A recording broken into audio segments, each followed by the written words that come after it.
today's topic is motivation versus inspiration, and how we need to recognize where the nudge is coming from when we're trying to decide and evaluate if we're living with purpose. And so the definitions between the two is motivation comes from an outside source. So either a friend group or a family member or this external expectation or goal of yours that you want something different than what you have right now. And inspiration is where it's kind of, it just comes internally and it's like more passionately driven, right? Like it's not dependent upon anybody else's beliefs or goals or situations, right? And so it doesn't always have to have, like, your internal inspiration doesn't always have to be based on your past experiences. However, that does happen a lot, I find. And so the purpose, the point of knowing the difference between these and basically recognizing that, if you're going to have some sort of nudge, it's going to be one or the other, right? Can help you start to identify if it's a positive belief, or an unproductive one for you to be entertaining or interacting with for your life. And so once you are able to identify which one it is, it makes it easier to either co-sign, which means support and take further action on it and jump all in, or basically talk yourself out of, right? And justify in order to change your behavior, because changing is not easy, or change a thought pattern or belief. It's really a belief, but yeah. So do you have anything to say about like motivation versus inspiration or what it looks like? Yeah. It's so, what I was thinking when you were starting out was like, we can be motivated by our inspiration, but often what I've heard said is that inspiration is what kind of gives you energy when you do it. And motivation, like you said, is an outside thing. So, we have a lot of cultural expectations and beliefs that motivate us because, we need money. Yeah. We need, certain things that aren't necessarily needs, but then we need those to fill our needs. And so really getting into evaluating what it is and why we're doing things is what the purpose of this, topic is. And so, these are our words. And you can make up your own, but it's a similar exploration for each person as to what is it, something outside that's making you behave the way that you are, or are you doing what you enjoy and then finding a way to contribute back to society or meet your needs that way through your passion pursuits or whatever it is.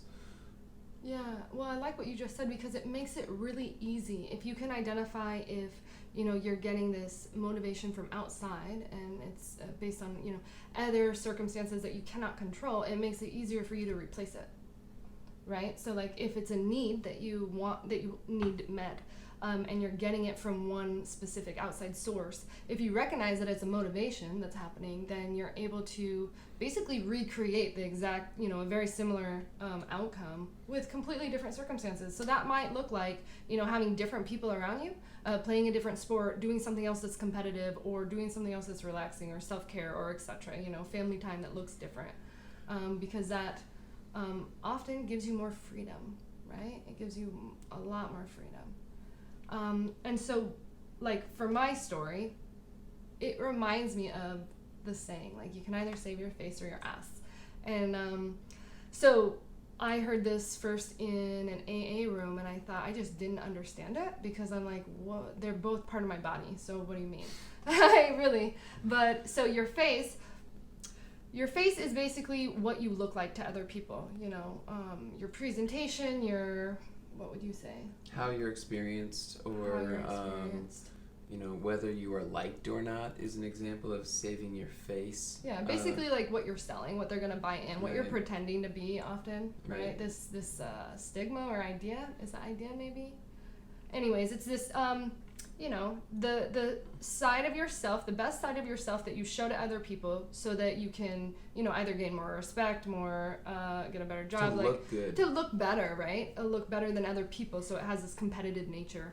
that isn't always like wholesome or feel great. Right. And then saving your ass is basically covering the needs, right? So it's stuff you need to do. So if I'm not in so I like to play softball. If I'm not in a healthy emotional and spiritual state, and I go and play softball, I'm going to have a very negative experience. And so then, it's going to eat me internally, and it will make me unbalanced. And so even though I'm trying to hang out with my friends and make, show up, in these experiences and co-create with other people, I'm not taking, I have other priorities that I need to be addressing first. And so a really easy way to do that is that if this is something that resonates with you, right? If you're feeling kind of stuck and you don't know what answer to do, you just feel something inside of you internally that like, I think, it's making you pause. It's causing a pause for you to take action or just to double think, to rethink yourself. Then when you ask the question, you'll get the answer, but it's either one or the other. You don't really do both. You don't do both because that's not how priorities work, and that's not, you just end up picking one. And so what it feels like versus what it looks like, that's like the biggest difference. Saving face is what it looks like, and saving ass is what it feels like. So if it feels good, if you feel like you need to do it and you can't justify it or you don't have a reasoning that other people accept or even that generally going off of your feelings, that's where you end up in inspiration, right? And if it's a positive feeling, then say yes and move in that direction. And if it's a negative feeling, then you don't necessarily even have to move in a different direction, but you have to pause and take some time, because with this world, we know that we're participating with several different people and several different energies co-creating. And so if something doesn't feel good to you, it doesn't necessarily have to do with that not being good for you, but the timing might not be good, in other people's lives or in other things that you're interacting with. And so just creating a pause creates opportunity. Yeah, and I think what this reminds me of is just what I was talking about the other day, which is our different levels of needs. Once we have a hierarchy of needs. Many people have heard of this, but they don't really know how it applies to them. And I didn't for a long time. And so we have basic survival needs, food, water, air, maybe shelter.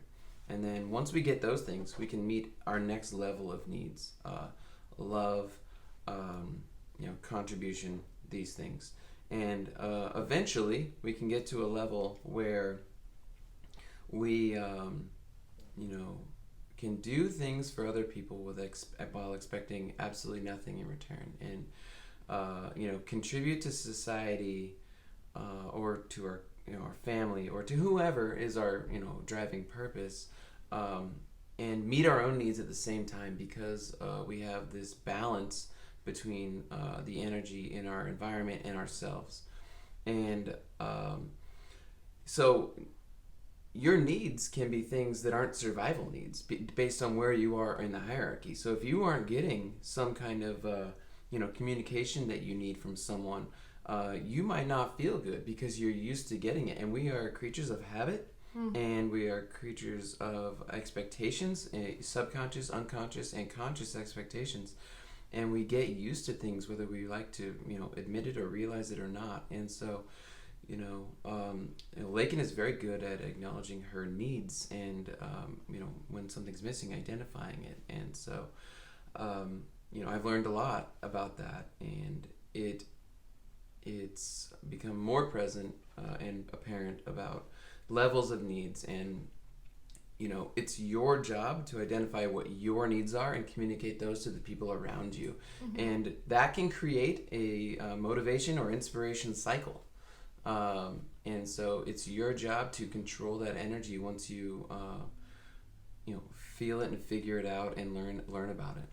Yeah, and I just want to say about that feedback loop, right? Like, as far as relationships goes, I can't expect happiness outside of myself. And so that, what comes with the territory is a little bit of identification and evaluation on a regular basis. But then you get this communication because if there's certain things that I need from Kyle, it's my job to communicate that. And in turn, through my communication, he'll mirror back to me his communication. it will just happen. It's going to look a little bit different, but to have that open two-way street allows us to grow together instead of grow apart. You know, oftentimes you hear of these relationships where you're growing apart, and let me just say this also, you know, when you hear about small children or younger children getting into addiction or you know, escaping with alcohol, it's all a result of not having your needs met, right? And so if you can identify your needs, and you can identify your needs with your partner, and then your relationship needs, and then it's possible to identify, you know, children's needs, you start to create this chain reaction where you're living by example, and because you're living in that way, you teach other people how to live. You know, we don't know what we don't know, and so when we see something, especially in relationships, it's a very, I think it's a shortcut to learning and observing and getting instant feedback of how, you know, the stronger vibrations you have going on in your body. So it's easier for us to look at a relationship and judge it and make progress in it than it is to just look at yourself, right? Yeah. So, well, I just want to say we could talk about the daily integration, since they're going to look over it. And so basically for today, what we want you to focus on is asking yourself in situations, you know, am I doing this for someone else? Am I doing this for like an external motivation? And just, you know, starting that conversation, and whether it's a yes or a no, it will lead you to, you know, if you're not doing it for someone else, then maybe it's reasoning from inspiration, right? Yeah, and you can frame that a different way and say, what am I getting out of it first? You know, that's where I start. What are you getting from it? What are you getting from it, and what is anybody else in the situation getting from it? And you know, you don't really have to answer the question at first. Eventually, you will be able to, but just asking it on a frequent basis will be a huge step in creating awareness for your motivations and inspiration. So there's tricks to answer these questions where you don't have to go, what is my motivation? You can ask yourself a different question, and then the answer will be, you know, am I motivated or inspired? Yeah, and I think if there's a problem with this exercise, it'll probably be with this belief of I'm selfish, you know, I feel bad, I feel some kind of shame about being selfish, making everything about me, or focusing on like what I'm receiving from something. Right. But it goes back to, you know, having this unhealthy, unfulfilled mindset and needs in our entire community, like in the world, and how we interact with each other, which leads to worse problems. And so what if you are? Let's pretend there. What if you are selfish today and you ask this question, if you're struggling with that? Like, just pretend, but you'll still get the answer. And that's what we want. Right now, we're not talking about the story that you tell yourself. We just want the answers. We're going to address the story that we tell ourselves and how we define situations in the next week. So we'll come full circle on that. Yeah.